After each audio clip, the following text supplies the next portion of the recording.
the traditional way of appraising a vehicle, when Laura, Jared, or Alex or Albert would come in and have a trade-in, they would open up a black book or a Kelly Blue book or something like that. And they'd say, okay, your car's worth X. Now that's step one. Step two is let me log on to this data set.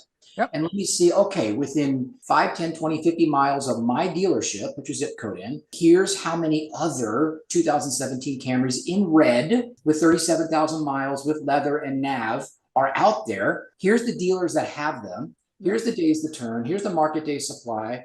Here's how, the profitability. Here's the asking prices. So now they can figure out, do we put all the money in this? Do we hold back some money? You're listening to the Digital Data Café podcast, where we talk about everything data-driven in your world. Join us each week to hear from the world's top business and industry leaders on why using data in a digital world matters. Here's your host, Albert Thompson.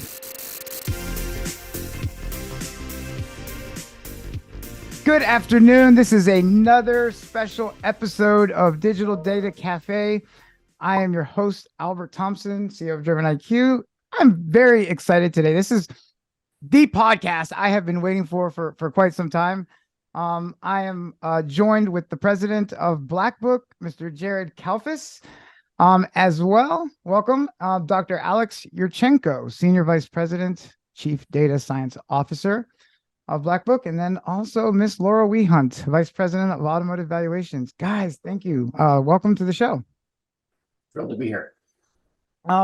So yeah, I mean, we've been preparing for this for about a week or so. Jared, we've been working together for quite some time. Really excited about some of the things that you guys are doing at Black Book. And I think this is a really good opportunity for those in the audience today to really learn about, not only you guys, right?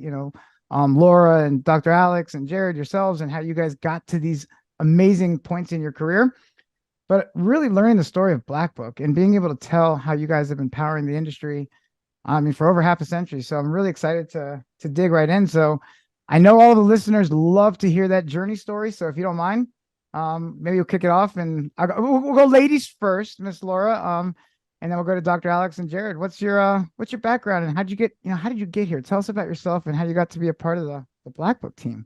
I say that I got really lucky. I was graduating college. I had a passion for cars. I grew up around cars. My grandfather started his career at a car dealership. My grandfather then started a power sports dealership. So it was kind of in my blood. I'd always grown up around cars. And so, I was looking for a job, and I thought, Black Book company, I'll go and start there as a data analyst. And I would say I got absolutely hooked. Can't imagine being anywhere else now. So I've been here now 11 years. Congrats. Started on the data analyst side, moved over to the automotive valuation side. And so this is more, I now oversee the team that is responsible for following the market. So you may hear us talk about our art and science approach to data.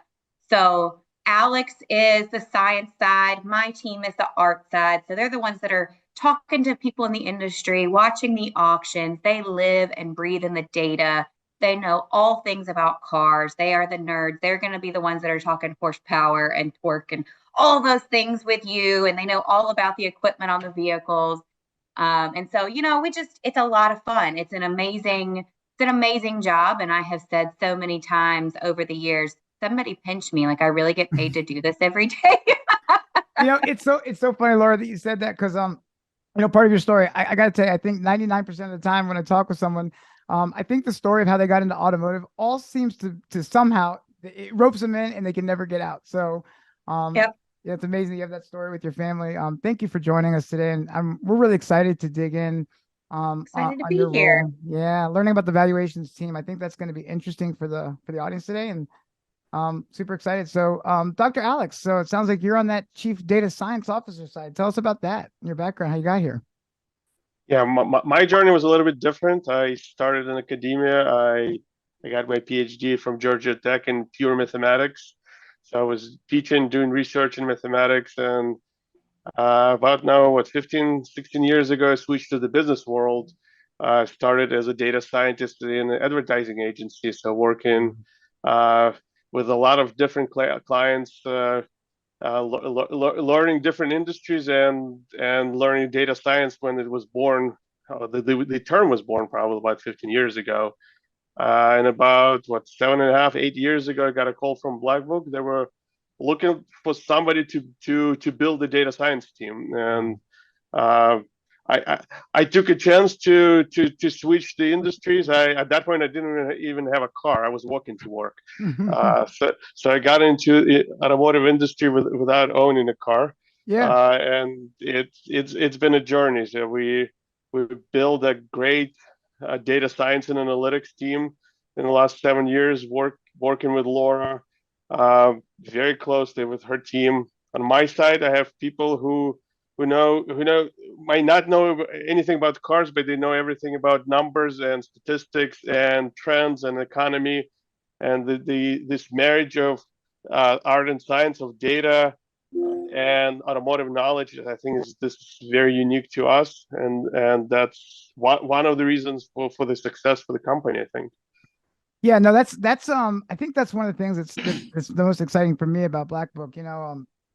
Like you said, when people weren't even talking data science, Blackbook was reaching out to you to build a team. I mean, that really speaks, I think, for the culture. And I don't want to take any words away from Jared. I'm sure he can really dive into that. But super excited to learn more about the art and the science of all of this. So thank you for joining. So man of the hour, Mr. Jared Kalfus, how are you, president of Blackbook? Yeah, how are you, Albert? I'm doing well, sir. Thank you. So please tell us your journey. Well, before I talk about me, I want to talk about the other two just for a second. How fortunate we are to have them and the teams that they are leading. As you mentioned, we'll dive into it. None of this success happens without our data and our valuations. Everything else is just the result of it. So, but as for me, I've always been of the opinion that unless you're born into a family that's in the car business, or you've got a desire to go to Northwood University or something like that, nobody grows up and says, I want to be in the car business. And certainly I didn't. I was in college like Laura, and I had to find a job. And so I ended up joining the management training program at Enterprise Rent-A-Car a few months after college, which I didn't know at the time, but it was and still is the largest employer of recent college graduates. And they have an amazing management training program where I got exposed to all different sides of the rental car business, for everything from managing a branch to sales to marketing, fleet management. And then I got introduced to remarketing, which was selling those rental cars when they were time to be pulled. So I stayed there for about 4 years, and that got into the late 90s. I joined there in 1995 and got there in the late 90s. And that was kind of the dawn of that internet.com world. And I became the 12th employee of a very, very, very well-funded startup called carsdirect.com, which today is morphed into Internet Brands. And I got to learn the e-commerce side of the business, and lead generation and internet advertising. And I stayed there 7 years until the mid 2000s, and I got recruited to go back to what I fell in love with, which is remarketing. Got a position that was offered through Manheim, which was local here in Atlanta, the world's largest remarketing company, and learned the entire wholesale side of the business. So I spent about 7 years there in progressive leadership and management roles on the sales side of the business, and then joined Blackbook 11 years ago in 2012. And I was the director of sales when I joined, and increasing levels of responsibility throughout my 11 years. And I've been the president of Blackbook for about 18 months now. That is absolutely an incredible story, Jared. Thank you for sharing that. What's really fascinating in hearing that story, I think that's the first time I've heard your story in chronological order. I would venture to say that we missed each other by probably hours and days of interviews. So in the late 90s, obviously right in the .com era started, and I'll just kind of go off topic for a second, but that's when I actually, was doing my business, getting cars up on eBay, and that's what actually ended up getting me into Carfax. So early I think I was like the top 50 employee at Carfax early 2000s, but I had actually interviewed with internet brands at that time. So we Oh, is that probably, right? yeah, probably just missed each other at that exact Yeah, moment. Yep. So, that's funny. Small world. so yeah, absolutely. Who knew we'd both end up right here, right? No, you would never guess that. Yeah, it's absolutely fascinating. It's just it's amazing. But I think to your point, when you're young, you don't say, "Hey, I want to go and get into the automotive industry," but it takes you, it gets you in there, and then there's a passion that grows with it, right? And we grow to love the industry, and I think that's the one thing I can say about your colleagues and everybody I've met with at the Black Book team and everybody across the industry. There's a real passion for this business once you're in. So with that said, I think one of the things that I would like to hear, and I think a lot of our audience would really love to hear, is we know Black Book, we hear Black Book. I've known about Black Book for many, many years, but if somebody was to really pin somebody down and say, "Hey, Jared, what is that ultimate mission that makes Black Book Black Book? What is that differential? What would you say that is, and how do you differentiate from your competitors?" Yeah, so I think the best thing about working for Black Book is that we're a 67-year-old company, and most people know and recognize Black Book. The biggest challenge about working for Black Book is they think we're just a guidebook. That's right. Oh, you're the book, right? Right. And so as we invested in data and analytics, going back 7, 8, 9, 10 years ago to really ensure that we were progressive and we were serving our customers' needs, we really refocused over the last few years around a mission. And that mission that our senior team has created and we live by day to day is to create the most trusted insights that empower mission critical business decisions throughout the entire vehicle life cycle, while also creating a workplace that is fulfilling and rewarding for all of our employees. So it's all around mission critical decisions and the data that helps solve those missions for our customers. And we serve so many verticals as a result of that. And question for you, just real quick follow up, and I'm curious because this is really interesting, and I don't know if many folks know that Black Book really made a core tenet of its business to focus on data and analytics and understand how that data and those analytics really play a role in the industry, the way buying behavior, purchase behavior, supply chain, logistics, all of these variables that are out there. All of these things play a major component in the industry. I don't know if many people really know that about Black Book, but if you had to kind of share with us on the podcast today, what are some of the channels in the industry you're serving from, maybe across tier 1, tier 2, tier 3? How does Black Book interweave into those parts of the industry? Sure. So I'll start off with an end number for you. Each month, our collective customers in aggregate are hitting our APIs just over 1 billion times a month. Wow. And a combination of VIN codes and valuations. So that's a pretty significant load that we're bearing for the automotive and the automotive finance industry. So what makes up those customers? So from channels, you've got OEMs, tier 1, tier 2, and tier 3 dealers. We are working directly with dealer groups that are direct relationships of the largest dealer groups, the Automations and the Sonics and folks like that. And then we also serve through third-party intermediaries that we call VARs, value-added resellers. And that's someone or some company that sits between us and a dealer. So think about all the inventory management systems. Think about the CRMs, the DMSs, the equity mining tools, the bookout tools, all of those credit bureau type of companies. Those folks are all powered by Black Book data, whether it's VIN code or it's valuations or it's residual values or some other data that we've got. We're integrated into that system, and those end users at the dealership are using that. So you've got tier 1, tier 2, tier 3. You've got we serve just over 3,500 lending institutions, banks, credit unions, captive finance companies, lenders. We are in the insurance space. So when they go to underwrite a vehicle, insurance carriers, they need to know the VIN code of the vehicle. They need to know the value of the vehicle. We are serving marketing companies and agencies. We are serving state, local, and federal government for taxation purposes and otherwise. So our business is extremely diverse. We count between 5,000 and 6,000 unique customers on our direct relationships, and over 40,000 customers in our indirect relationships where they're served through a third party. So it's a significantly wide channel that we're serving. So I really think this is, by the way, congratulations and kudos. I mean, that's absolutely phenomenal. I would venture to say most people don't know to that level how ingrained Black Book has been able to, really, intertwine into the, industry across all channels. And I think that really segues to the next question, which is, as you said, Black Book's been in the industry for over half a century.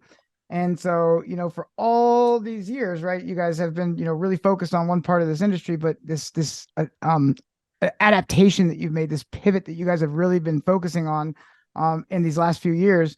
And I don't want to answer this for you, right? But I think that when you talk about 1 billion API calls, or when you talk about, sitting inside of 3,500 lending institutions, all of those signals and all of that data, right, really becomes super informative at the aggregate level.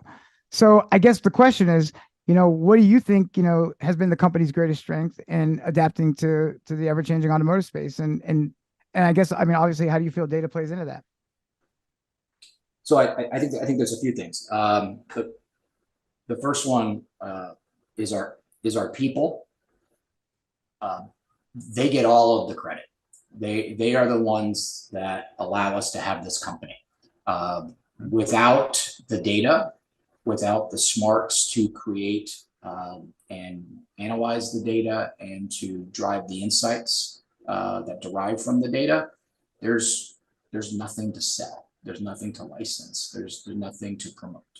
So our people continue to shine and allow us to shine. The second part is the data. We have access to more automotive related data than just about any other company in the space. Wow. When you look at the amount of vehicles that Alex and Laura's team look at, and they can tell you specifically more about that each day. Yeah. The insights that we derive from that, and then we ultimately end up productizing into different data sets, it's literally mind-blowing. So I think that those are the first couple of things. The other piece that I'll focus on is our ability to anticipate and innovate. So again, going back 67 years, we're a book company. What was the car worth? But if you look at our evolution of product and data, we've gone from monthly updates way back when to weekly updates. Now we're doing updates daily. And Alex and Laura know this better than I do. If we could figure out how to update a valuation hourly, we could do it because the market is just crazy. Right. And so it's not just valuations, but it's also anticipating and innovating on what our customers need. So for instance, we've centered around this mission of Black Book around VIN specificity.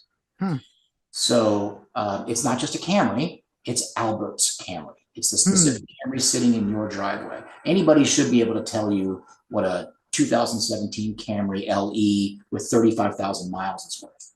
That's pretty basic these days. Laura and Alex's team can tell you what your specific Camry is based on the VIN specific history and the VIN specific decode of that Camry. So we'll let them talk to you more about that. Yeah, no, I'm super now. I'm really peaked now. I want to hear more about that. I love VIN specificity. That's interesting. Yeah. So VIN specificity, and we're even taking that to the next level with electric vehicles, right? Where we will be able to do an adjusted valuation based on the data that battery is telling us. So we know that the range of a vehicle and other components of an electric vehicle, if you get the same vehicle, the same 2019 Tesla in Buffalo versus the 2019 Tesla Model 3 in Miami, they're very different, weather and other factors. We're actually going to be able to very soon make an adjustment on a VIN-specific level on a battery, on an electric vehicle that allows you to do that. And so all of this data, again, we'll let them talk, but all this data, all this innovation is keeping us progressing in the future. Yeah. No, absolutely. You know, and it's really actually intriguing to me because, you know, I almost would venture to say, and I would love to hear Dr. Alex and Laura's take on this, but I got to imagine when you start talking about, you know, the EV vehicles and the battery life cycles and things like this, you know, essentially Black Book could maybe become the standardization of like, hey, when somebody talks about, I've got a used car and this is the type of car it is, and it's got 150,000 miles, there is a core sentiment of how much longer does that car really have? Is it, you know, going to break soon? I wonder, and I tend to think that the data will one day support, you know, a certain mileage range tied to that battery will become standardized in some way. It'd be interesting for you guys to pioneer that. So, question for you. Right now, it's a Wild West. Yeah, right now it's Wild West, and that's the goal to figure out how to standardize the valuation of electric vehicles. Battery is the most expensive piece and the most important piece, and at least right now, nobody's using that information in valuation, and it's going to change soon. Well, you know what? Let's just jump to that real quick, Dr. Alex, since we're going down this segment. I mean, how are you seeing from a data standpoint right now, based on what you're getting, you know, kind of upstream, the valuations of, and maybe this is Laura too. I'd love to get your take on this, but how are you seeing the life cycle of the batteries in terms of the valuation for EVs, and how are they currently performing to comparable, you know, combustible vehicles? The market, EV market, just like the rest of the market, is on a roller coaster, and for EVs, thanks to Tesla, it's even I guess steeper roller coaster. Last year, somewhere I guess March, where gas prices were close to $5 or in that range, EVs were overperforming. EVs and hybrids were overperforming gas vehicles, probably for the first time. But since then, when gas prices collapsed from $5 to low $3.20, $3.30, prices for EVs collapsed too. And then what is it? Now January, when Tesla started price war, or they cut the prices by $10,000, that EV market just collapsed. The used market prices dropped by 10% almost overnight. So right now there's probably the biggest spread between EVs and similar gas prices because of that those movements on MSRPs. So it's a very, very, very interesting market and a very volatile market right now. Prices are changing differently compared to the rest of the market.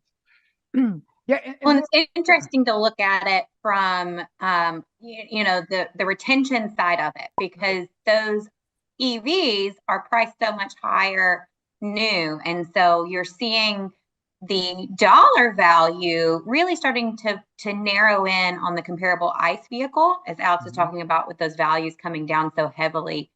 They're really now getting much closer to their comparable ICE vehicle. But when you look at it as a percent of what that vehicle was new, those EVs are getting hit much harder on that depreciation side of it. So I actually, not to get too nerdy here, but I did pull a few numbers for us that might be of some interest. So if you look at like an F-150 Lightning to your traditional, you know, gas F-150, XLT to XLT, so very comparable, you know, they're within about $2,000 of each other on the wholesale market right now for a 2022. But new car price, that EV, the Lightning, cost over $6,000 more than your gas version. So we're seeing that spread narrow, and we're starting to see consumers more accepting of the technology, but it still takes a certain type of consumer that's going to go and spend that money on that vehicle. You're not going to always have the same use case. You know, somebody buying a Lightning is not necessarily going to use their truck the same way as the person buying the gas F-150. So you're still seeing very different use cases. It's a different lifestyle. And so we're seeing the value of them differing, and they really do take a different track with their price movements compared to the ICE vehicles. Laura, I would love to actually, and Jared, hopefully you'll approve this, but would love to have further calls with you guys on this, because I think there's so much we could go down in terms of like the granularity on this. Because what I would love to do, and I maybe should have sent you guys this beforehand, but I would love to even get the insights, and I'm sure you guys probably have this, right? But like, the average price of a brand new, say, non-luxury car, in November 2022, I think was around 45,000, but that's so different from where it was, in the COVID-19 pandemic era. I'd love to see what that window disparity looks like. And then to your point, Dr. Alex, right? I believe new cars here just recently dropped, 10, 20% here in early 2023. So it's really interesting to see how that, like to your point, that spread's narrowing, between electric and gas, and then just overall in general, what's happening with used cars and new cars. So it would be fascinating to see how you guys are seeing all of those informations in terms of how that relates to trade-in values, how that's impacting dealerships. If they've had to offer high trade-in values over the last few years because of that, how are they getting customers out of the cars? I mean, all of those things would be super fascinating topics. We would love to talk about all of those things with you. This is the stuff, as I say, it gets in your blood, and I'll try to rein back on my geeking out today, because I know this is a little more high level about Black Book, but I think it'd be a lot of fun to do a follow-up. Well, just one more little geeky piece here real quick. So during the COVID pandemic, right? So consumers were paying elevated price point for cars. We know that, right? We had supply chain issues. We know that. Just curious, what's your opinion on where, you know what? I'll open this up for all three of you. What is each of your opinion on where the market is headed today? All right, Alex, do you want to kick us off with like our official, you've got the crystal ball.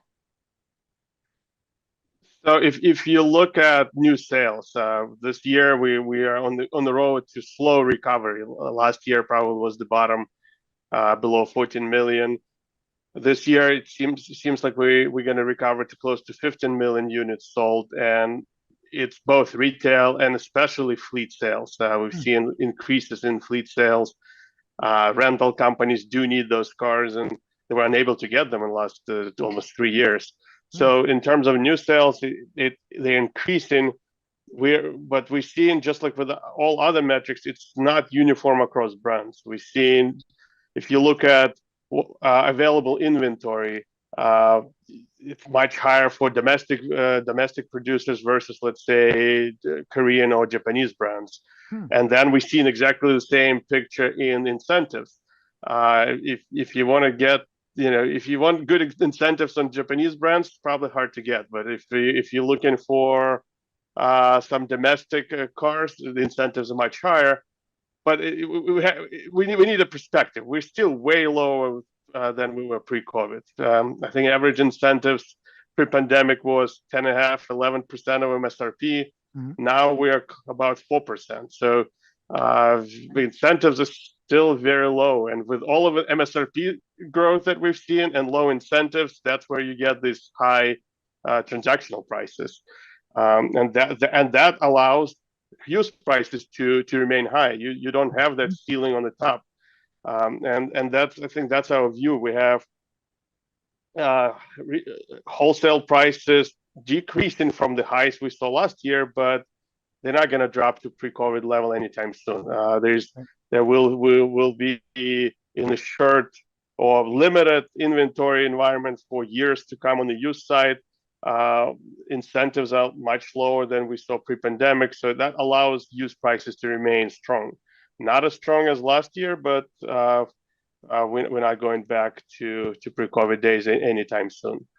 Gotcha. Do you have an idea? Listen, and I know everyone listening, right? They want to hear it, right? The crystal ball, like, how long is the trough going to be? How long is this going to remain high? What do you think? Yeah, I mean, I guess the trough, depending on who you are, right? If you're a consumer or a dealer, but right. So high on the used car pricing side for the dealers. making it tough for the consumers. I mean, are we talking a year? Are we talking 2 years? Do you have any kind of like concept on that or no? So think about this in terms of used supply. So for the last 3 years, overall retail sales were low, but lease penetration just collapsed. So at least in the next 3 years, we're not going to see the same volume of lease returns. So we have the industry is going to have shortage of those 3-year-old vehicles for at least 3, maybe even longer, 4 years. And on top of that, the rental companies were getting close to 50% of what they needed. And so that's a little bit shorter term, but in the next 2 years, we're gonna have issues with those new or newer used vehicles. Right. On top of that, the repossession rates are still lower than pre-pandemic. So overall, market is going to be short on this used supply of used vehicles, and that means the used prices are going to stay elevated. Even with the slowdown in the economy, we still seeing these high used prices. So I'd say at least 3-4 years we're going to be in the new normal, which is higher used prices compared to pre-COVID levels. Got it. No, I appreciate those insights. And we won't get into the weeds too much, and I'll ask Laura and then Jared his opinion. But if I'm hearing you correctly, right, it sounds like overall the retail sales pace will continue to be supply constrained, right? And it sounds like then therefore pricing and profitability for dealers will remain still above levels, you think? I mean, profitability for dealers are still going to be up?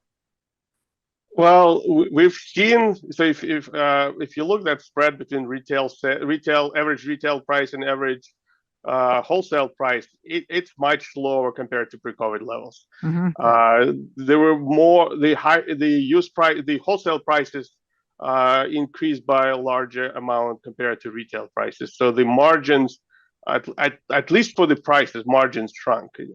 Margins shrunk. That's right. Yep. Yeah, I'm sure dealers found other ways to make profit, but that spread between retail and wholesale is lower than we've seen pre-pandemic. Got it. So Laura, what's your take? What's the future state of the market? One thing that I was thinking as Alex was talking that from, I think it would come from my team, the ad there is, we're seeing this change in the conditions. So because of this limited supply in the market, now consumers are hanging on to their vehicles longer. The rental companies are hanging on to the vehicles longer. So by the time they're actually making it into the market, we've got a lot more mileage on them, and we've got a lot more dings and dents and bumpers hanging off. And I mean, the condition has really deteriorated. And I think that's something to keep in mind. And we're seeing this premium being put on vehicles that are going to be CPO eligible or even close to it, at least to be close to still being in warranty, because there just aren't as many of those to choose from out there. And so I think we're going to continue to see those be, bringing that extra premium throughout this, supply shortage that we've got that's coming. So.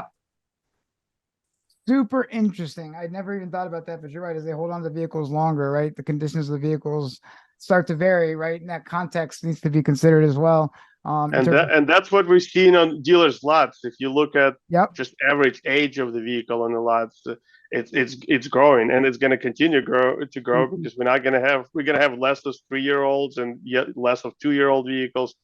So the average age of the vehicle that dealers are selling is higher and will be growing. So what we're going to see at the dealers' lot is going to be very different. Well, that, and I wonder what the trade-in equity looks like too. I wonder what the average trade-in equity looks like, if it's trending down because of this. So we can go into these rabbit holes, but Jared, what's your thoughts? What's the current state and the future? What do you think here is despite the challenges and all the things that we're facing? I'll give you a different perspective, just kind of more of the man on the street perspective, but this coming directly from the interactions that we've got with our customers. So a couple of things. First, any consumer that bought a vehicle in the last 18 to 24 months, they paid up for that car, right? and Sticker Plus and all that kind of stuff, which we all know. Yep. Well, the market has corrected, as Laura and Alex had mentioned, on the used car side. And so those consumers many of them are in a very, very upside down position from a negative equity standpoint. So if the sticker was $40,000 and you paid 45, you're 12 months ago, you've paid it down a little bit, but you still may owe 41 or 42, but it's only worth 36 or 37, or maybe even worse, depending on the vehicle that you bought, because you overpaid and the market corrected. So that's the first challenge, negative equity. The second challenge is, even if I wanted to get out of that vehicle as a consumer to lower my monthly payment, what's the problem? We've raised interest rates. So interest rates are through the roof right now.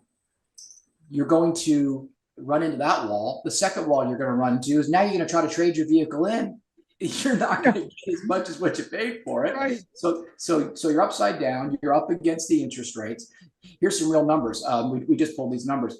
The average interest rate last month on a new car was about 8.9%. On a new car. On a new car. Wow. And the average interest rate on all the pre-owned vehicles that sold in the last month or so was just a touch under 15%, like 14.7%. Oh my God. Those are historically super, super high compared to what most of us have been dealing with for the last 10 years, you know? Absolutely. Unbelievable. So as a consumer, you're in trouble, but that also, you said, hey, Alex, is supply constraint affecting it? I would tell you yes, but also this: the consumer can't buy a car. They can't buy a car. So they're buried. Interest rates are negatively affecting them. And then you've got supply on top of that. And then you still have this lingering, are we in a recession? Is it going to be layoffs, the economy? There's still all these kind of factors that are out there. So you've got these headwinds that are going against dealers. You have what I'll call a mini credit crunch. You've seen many banks, Citizens Bank, Regional Acceptance, which is a division of Truist, Cap One, Ally. They've all either reduced or gotten out of the floor plan business and the lending business for automotive. So now the choices for dealers to coordinate financing on customers' behalf are more limited.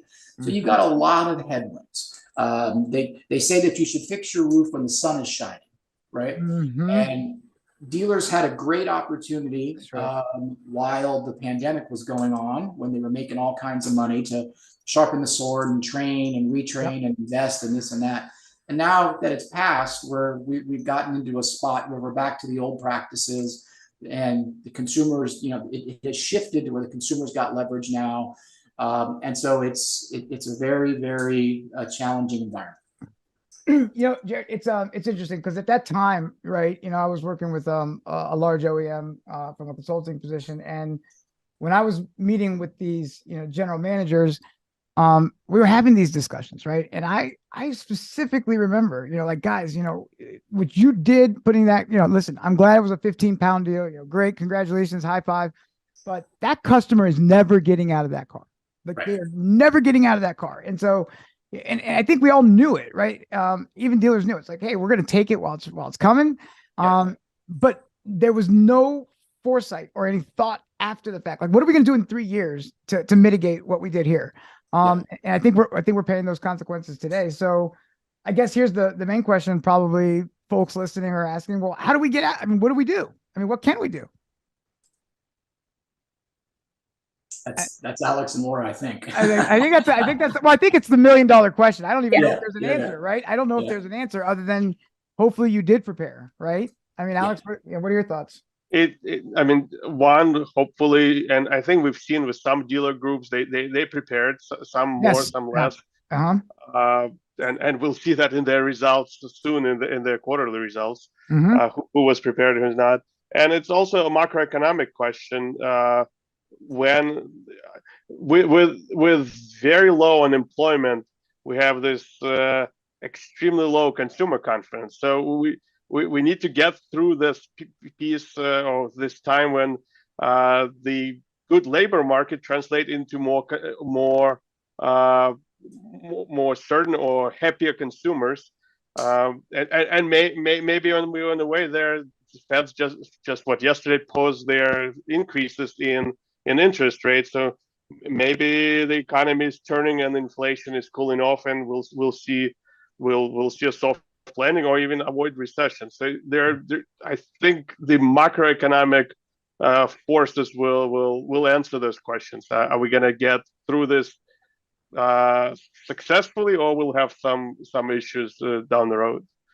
Well, I think that really leads us to the next question, right? And I think this is a good segue and opportunity for us, because Black Book, right, is really taking this head on. And it sounds like you guys, and I've heard a little bit about it, and I'd love to hear more, but it sounds like you guys are getting ready to launch a new product called Retail Listings Visualization. I'm super excited. I want to hear more about this and how you guys are using this in some use cases today. So I don't know who wants to kick it off, but super curious.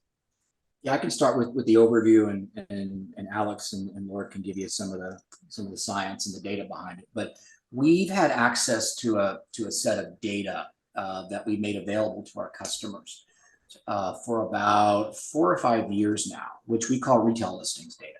And that retail listings data is we have access to just over 99% of every dealership's inventory that's advertised on their website. And we update that data daily. So all the franchise dealers, all of the independent dealers, and we derive internally, we derive insights from that data: market day supply, days to turn. We can get as granular as, how often has this dealer changed the price on this particular stock number of this vehicle. We know when the vehicle sold. We know when it was taken in. It's a very, very, very rich data set. And 4 or 5 years ago, we made this available to our customers to license this data from us, and so that they can then derive insights. What inventory to stock, what inventory to get rid of, what's in high demand, what's in low demand, how should I merchandise and price this vehicle? Where's this? Where's that? Again, very, very rich. And the demand for that data set was incredible. But what we found a couple of years into it was that either one, customers did not have the resources to develop to our API to create their own UI, UX, and integrate that data into their own solution to monetize or to utilize it internally. Or B, if they did have the resources, the development team and the IT team and the product team to do that, their roadmap was 2 or 3 years out. Right. And they needed this data right away. So we needed to figure out a way to get them this data. So we created Retail Listings Visualization. So what is Retail Listings Visualization? And this will be launched in the next 60, maybe at the worst case, 90 days or so. Okay.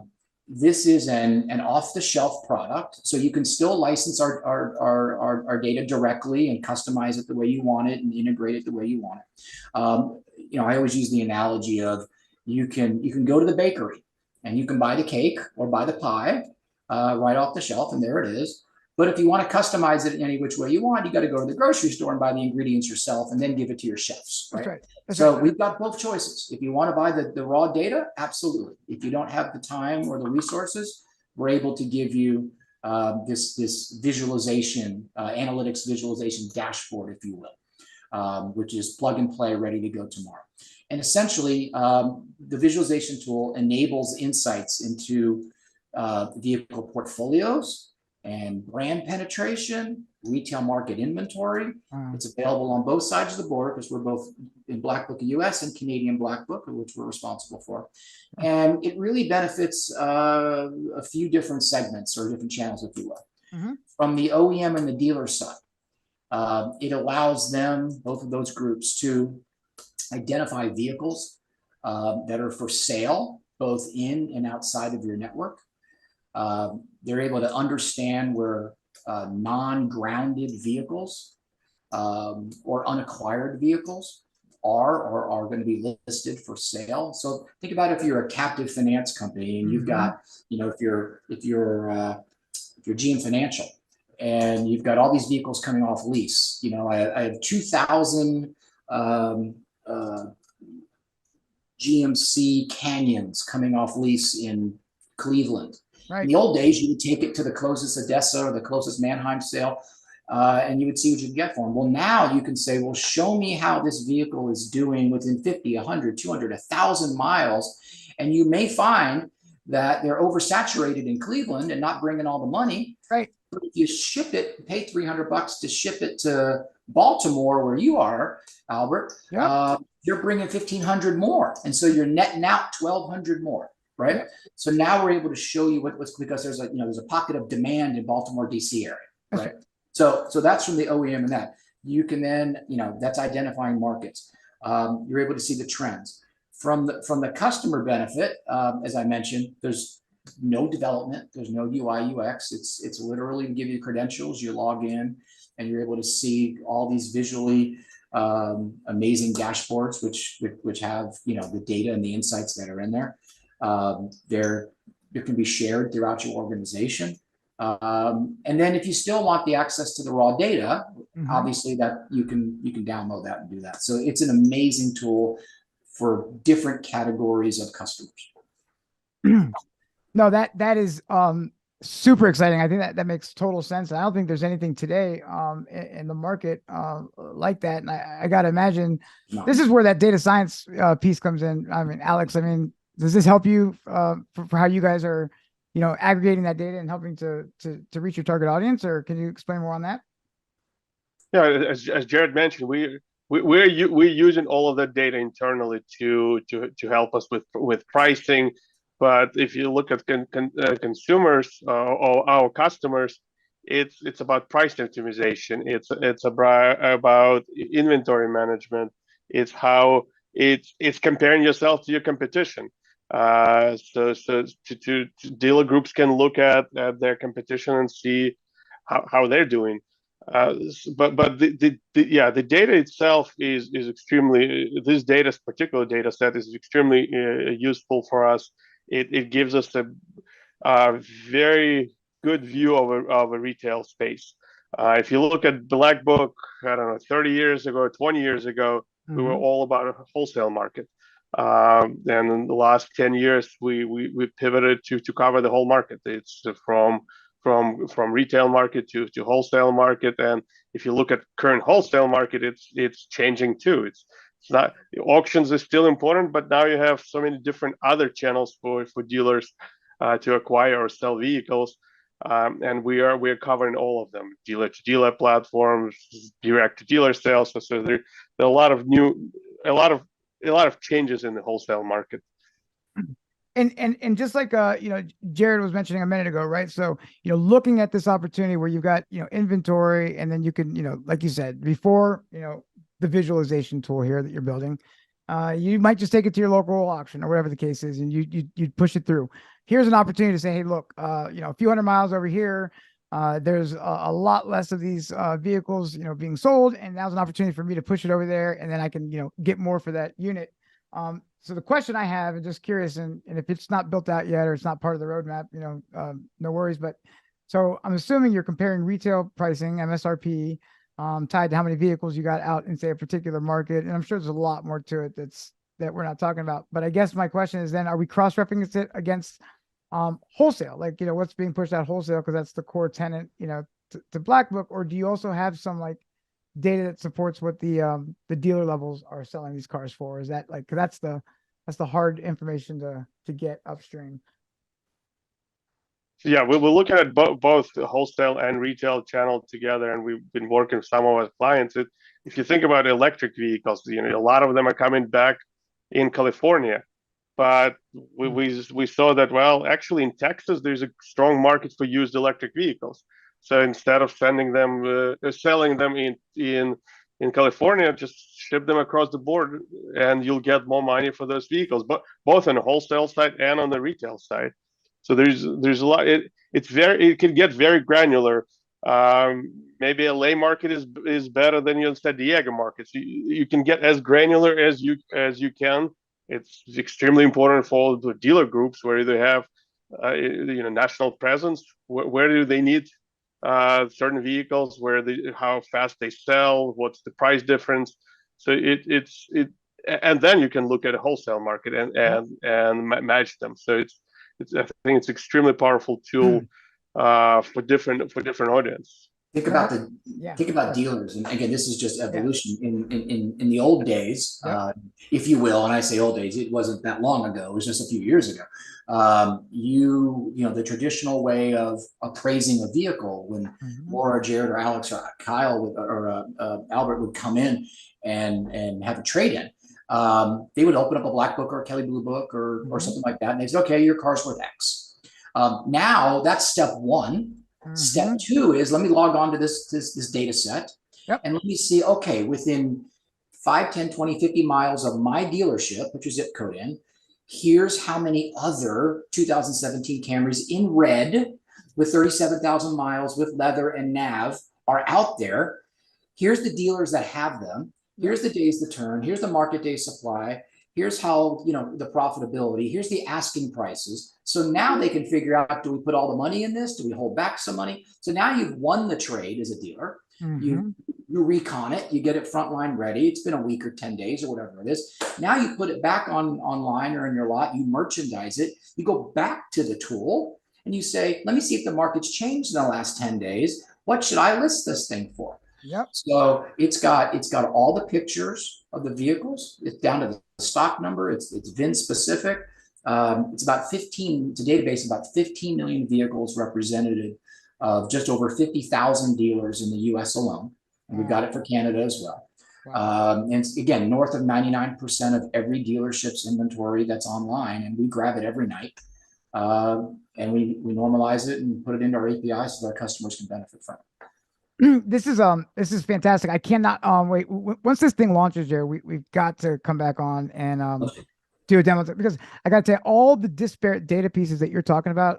It's funny. I actually call this like inventory data science. Like, it's like inventory. Like, there's like a whole thing to this, right? It's like, how long should this car sit on my lot? How fast is it going to turn? What's my competitive landscape look like? And you're literally taking all this disparate data, and it sounds like you're putting it in one easy visualization tool for dealers, OEMs, large dealer groups. I mean, it's going to be game changing.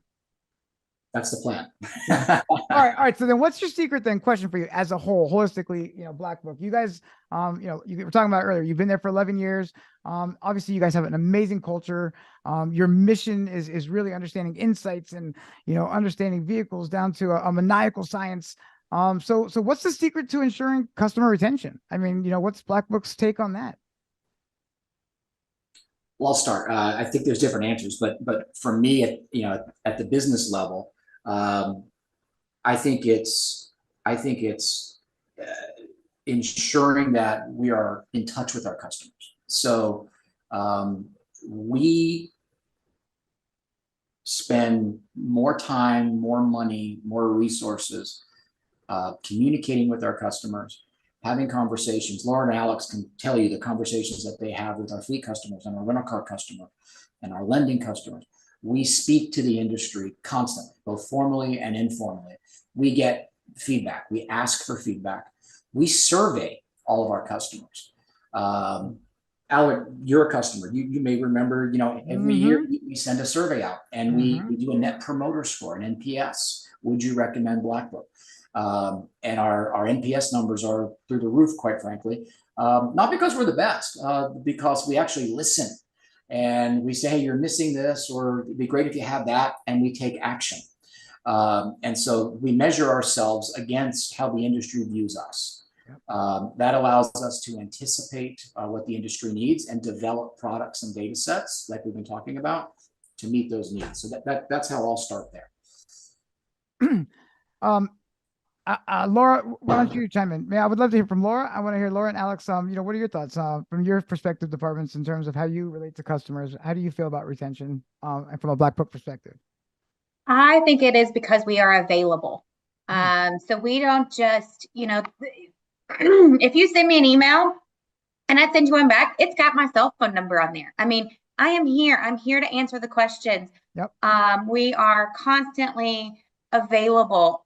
If somebody is questioning a value, you're not going to get the response of, well, that's just the value.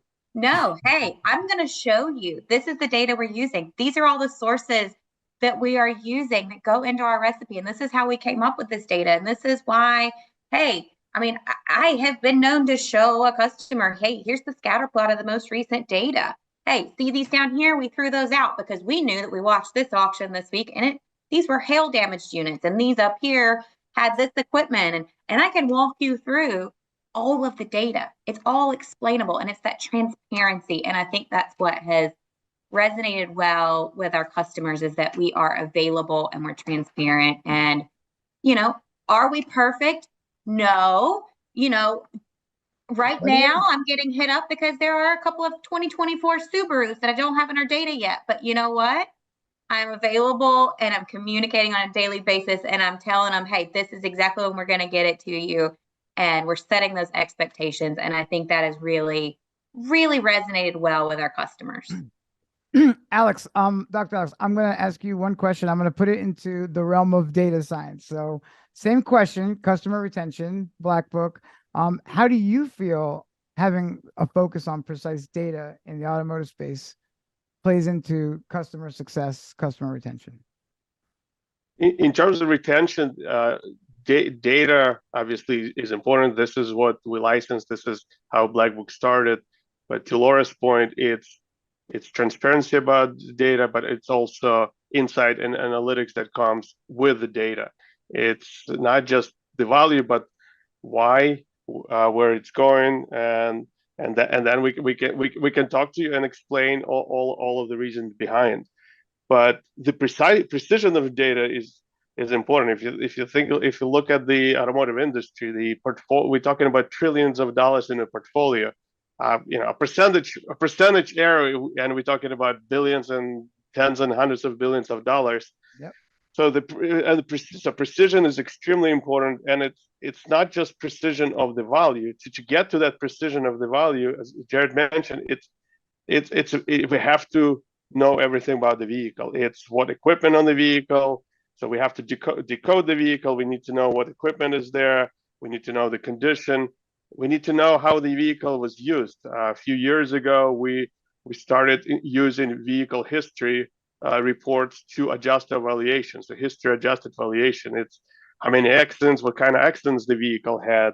Was it a rental car? Was it a leased car? Did it have any fire or anything that is in your history report is now used to adjust the vehicle. So that precision about the vehicle itself helps us with the precision about valuation, and then it translates into the projections. If you're a lender, you do want to know the value of that vehicle in 6 months, in 36 months, but you have to know the vehicle itself.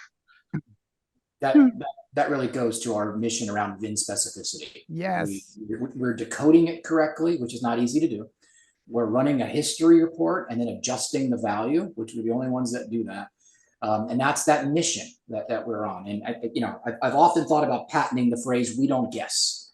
We just don't guess. Laura can give you every nook and cranny and every data point around why she adjusted that up, down, left, and right. Alex can show you all the data that's in the recipe that's in the casserole. We just don't guess. That's right. That's right. And I could tell you, coming from a data background ourselves, and you can't guess, Jared. To your point, Dr. Alex, precision in the data and the accuracy it's the core focus of being successful for your business and for your customers. And Laura, to your point, being available. And Jared, as you mentioned, we are a customer, and I can double down on the fact how you guys treat your customers above board from personal experience. So guys, we're at the top of the hour. I am super excited. If those listening here are not excited about the future of Black Book, the focus on data, retailing, listings, visualization, you should be. Jared, how could someone get a hold of somebody on your team if they want to get ahead of this, and OEMs, dealer groups, anybody listening? What's the next steps for them? Anything else you want to share? We're all very active on LinkedIn. All of our contact information is on our website. Albert knows how to get a hold of us. We would absolutely love to speak with anyone. Always available. Yes. Laura, Dr. Alex, Jared, thank you guys so much. It's been another wonderful episode, and looking forward to more. Thank you. Really appreciate it. Thanks, Albert. Thank you. Thank you. Yep. Thank you.